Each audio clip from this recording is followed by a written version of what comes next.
Qu'est-ce qui fait qu'un jour, vous vous intéressez à faire un film sur l'abbé Pierre?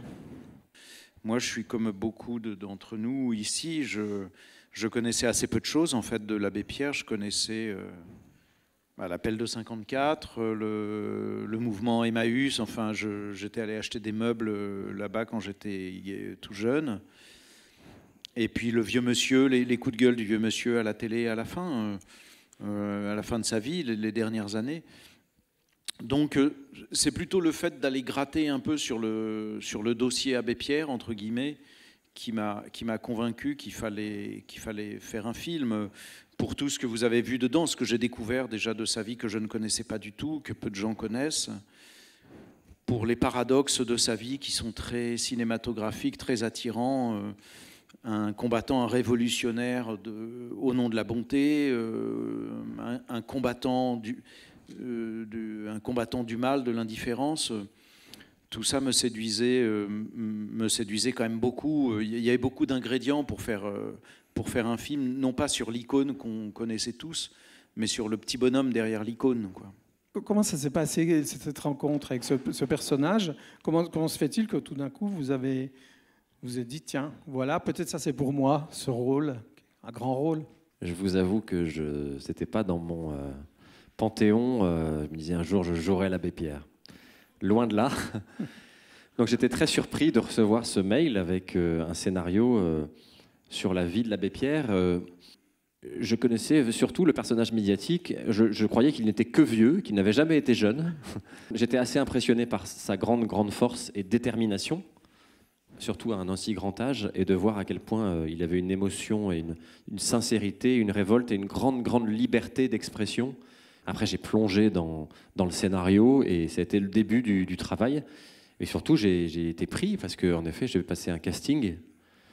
J'avais deux discours à travailler, l'appel de 54 et le fameux discours du Palais des Congrès, vous les riches, ceux qui ont pris tout le plat dans leur assiette. Eh bien, c'était ces deux discours que je devais travailler à 10h du matin dans un bureau de casting. On m'a donné un béret, une cape, et on m'a dit « Vas-y, mon grand, à toi de jouer ». Et donc, j'étais un peu dans mes petits souliers. Je ne faisais pas le malin, mais c'est des rôles tellement rares et des personnages tellement bouleversants qu'en fait, c'est un peu un appel. On se dit, je me suis dit, je le veux absolument, ce rôle. J'ai trop envie que ça soit moi. Je sens que ça va être une aventure de cinéma extraordinaire et aussi un bouleversement intime. Je savais en fait que ce rôle allait m'apporter beaucoup. Le film donne une réponse quand même très claire à la fin, hein, parce qu'on est aujourd'hui, hein, maintenant, les images, elles sont claires. C'est intéressant, c'est de savoir, c'était une fin décidée depuis le début du projet, ou est-ce qu'elle est venue en cours? Parce qu'elle nous rappelle à notre devoir, quelque part, d'humanité, de lutter contre l'indifférence, et donc faire résonner l'appel uniquement par le biais du film, ce que je trouve très beau d'ailleurs. Tout ça a été écrit depuis le départ.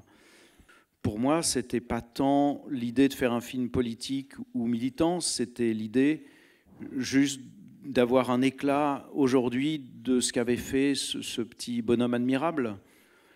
Donc ça s'inscrivait simplement dans « et maintenant, où est-ce qu'on en est et qu'est-ce qu'on doit faire ?» Donc le petit tupercute qu'on prend à la fin, le petit direct au foie, je le trouve assez sain en fait, parce que oui, honnêtement, la situation ne s'est pas améliorée. Elle s'est plutôt dégradée même. Mais on nous a souvent posé cette question. Je pense qu'il n'y a qu'une réponse, c'est que c'est le genre de combat qu'on ne peut pas gagner. On ne peut pas gagner contre la misère et l'autodestruction. Mais si on ne le mène pas, c'est définitivement perdu.